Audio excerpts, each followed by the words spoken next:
So guys, hello everybody. Just wanna make a documentary about the corn experiment of the corn. It means there's nothing inside? Not yet. Not yet. This color means it's harvesting time. Ah. When they are like this, going to have like this color. Oh, so But- this is my... But you see, it's Ah. they are still young, which means they don't. It's just like what's this? You know, the people in South Africa or like in the part of the country where they don't have food, malnourished. You know, But I malnourished don't know where it is. in the like which country? It's like somewhere in Ebola country. Like this also. This is not okay. This is not okay. No. Okay, try it. Try again next time. So this one, if you rescue this one, maybe late. If you try to rescue this one, I told you last time, right? I rescued this one. You plant in a separate pots. This one, while yeah, because it was baby. You might probably save the thing. But this one, you can harvest this one and you make in the Philippines we cook as a young corn. You know that? I know that. Some people, you know. Especially the young corn in can. Oh no. Young corn in can? Yes, do you? No, the husk is not the corn, it's not the seed, the husk. I will send to you. Now the seed. No, there's no seed in there. There's no seed No. There's no seed in there. Remember the one that you plant? It's big, right? It has to be like this big, or at least a little bit smaller than this. So when you touch, you can feel there's corn, but this one doesn't have corn. But I don't need to touch anyway, because I know whether, I can identify if the corn has seeds inside or not. But when the leaf is like this, it means the harvest. They're going to be harvested when they started. You see, this one is baby, right? They are babies, right? And they are different color. These are babies. Hello, these are babies. So the green is the color is green. So these are like grandma or like matured. They're matured, so they go like this color, this one, the brown, when they are nearly for harvest. But You see, it doesn't matter, just like the plant. at least, yeah, I will at try least, again. yes. And you try next time, and then try the way I said, and you tell me. At least you can prove. Just like this one, you didn't believe me. I told you there's hair. I forgot. I told you this has hair, right? And then I only do the time at night to do. Oh the yeah, thing. So this yeah, is why yeah. I have to do it soon. Did you remember how long did you plant this one? When was that? How many? I don't remember how long the corn can. No, next How many- next 1 month. Really? The leaf grow up. So this one is like 2 months. No. Do you remember the time, the date when you saw the corn here? I don't remember. And then I put the whole corn here, and then the leaves grow out. Yeah. Next 1 month.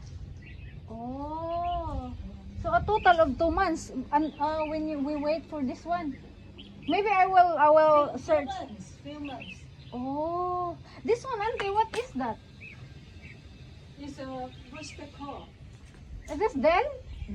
Fennel. Del. Fennel. Fennel. Fennel. Yeah. F-E-N-N-E-L. For eating, right? Yeah, the gardener, no, the shop owner, I bought the plant there. Yeah. She taught me I can use this one. Cook with the eggs together. Yeah. Just- I saw it in the TV. Do Just you? get rid of this and then sprinkle the Yeah, egg yeah. like this. Yeah. And she Do you said buy this one? How much? $7 something. Huh? $70 something. Oh, okay. I thought 7. $70 something. Wow. And then she taught me to replant it. So Did you want replant it- already? No, not yet. I will do it again. Yeah, replant in a big pot. Yeah. So if you need it, I can. use the stronger, the thicker one. You can cut it.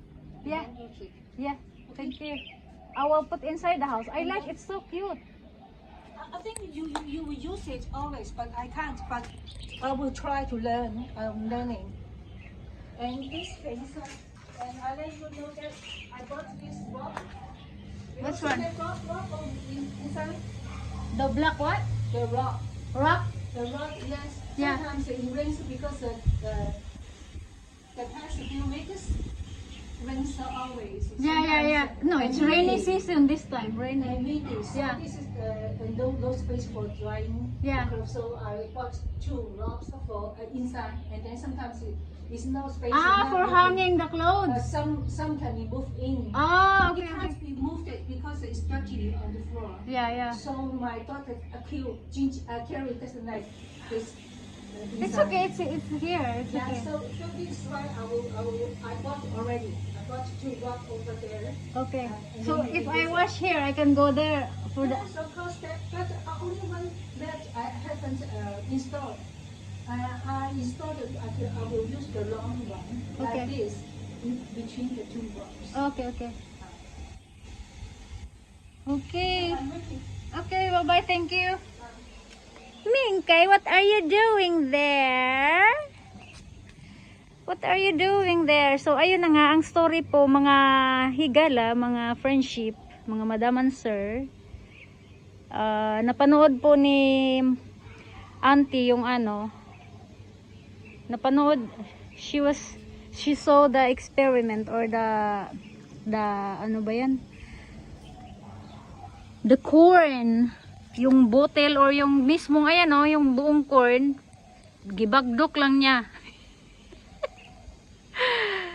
Katawa kasi na mo yung kapatid ko, nakita din niya sa yung ibang taong nagpo-post. I mean, yung ibang nandito sa lugar na to, nag-post din sila. Proud na proud silang nag-post na nagtanim sila ng corn. Yan yung corn, mga kapatid. Yung buong ano bang tawag dun sa yung ba yun? Husk ba yun? Husk. Basta yung tubo ng yung lindog ng pakaw, yung buong pakaw. Pakaw sa amin sa Bisaya eh. Yung buong, samantalang yung isa nag-igpit-igpit sa aking lubutan. Yung buong pakaw, gibagdok lang ni madam diyan sa na yan. Gibagdok lang niya, tapos in fairness, this corn was not really old or not matured. It's just the type of the corn that we buy from the supermarket for cooking. Yes, nilagay niya dyan. She put it there. I asked her, where did you learn? And she said, in Facebook. So, my sister told me there's also another family who planted like this way. She saw it on Facebook. And I was like, the main suspect is the one who first posted this experiment or this kalokohan or this, what do we call this? This style. Sis, madigpid good siya. I don't know why she needs to stick her far ba yan? Or skin into my skin, you know? This is good when it's winter, but this is not winter timing. You know, keep following me. Keep following me. At least hindi siya sumisigaw. She always shouted like, what? So anyway, yeah. I told her the way to plant. And when I told her that before she saw this one, before it has this guys, it was like this. It was like this. It grows like this. Like this. There's nothing produced yet or anything. So it was like this, and I told her, wait for it. It's gonna have a dyed hair. So she was so happy to see with the hair, because they never, when you buy something in the shop, there's nothing like this. They don't include this one. They cut the thing. They clean out the hair. You see the colorful hair of it's like a lion hair. So yeah, that was happening here, and I would like to share it because who knows, you guys will see this and will learn something. Na don't plant like this way, because you see, that's the result of planting the corn in a wrong way. I don't know, maybe when the other people planted like that way, maybe they harvested it, but you see, you can't harvest. It's going to be retired or matured. They just matured like that way. There's nothing, there's no corn, there's no bean inside, because they can't, they're just there. It's like tubo, or like what's sugar cane style. If you are planting like that as a sugar cane, it would work in any way. But if you plant like that as a corn, it will work growing, but there's nothing that you can harvest a good harvest. Kapuya po English, no? Basta yun na yun. Sa mga farmer, they know what I mean. For those who are not a farmer, you have to study first before you farm. You have to farm first before you farm. You know, when you plant one pot, when you plant inside a pot, you have to have at least 3 seeds in one pot, like this kind of big pots. Samantalang ang aking audience nakikinig lang. Lagi na lang talagang sa paligid ko, ay dada. So yeah, that's how they planted a corn here. So the bigger pots, the better. You put the 3 seeds, you bury 3 seeds, and they will grow farther, and then you can see them growing nicely. Of course, you have to put soils, a lot of soils.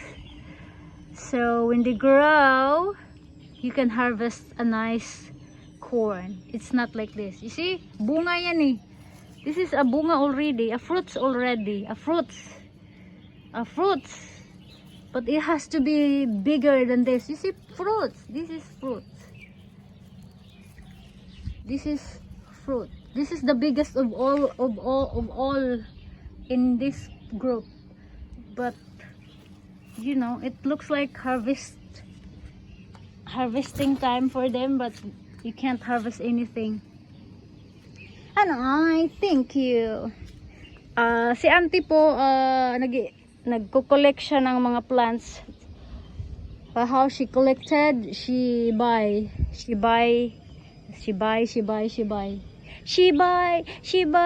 Oh, she buy. Sorry. But me, when I collected plant, I buy 1 pot and then I separate them into 2, and then they multiply and they are jungle already. Samantalang nandito pa rin siya, yung audience ko, the only audience in my life, ang star of my channel. Lagi na lang, no? Ang star of my channel. Tingin. So, igpid pa more.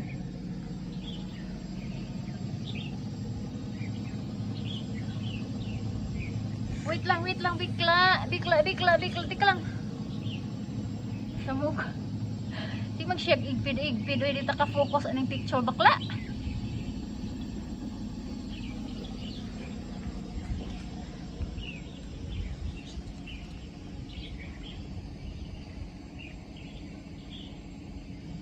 So hanggang dito na lang po ang ating mga kwento na kulang kwenta sa iba, pero sa akin may kwenta. Kaya nga no, you have to learn to be a farmer of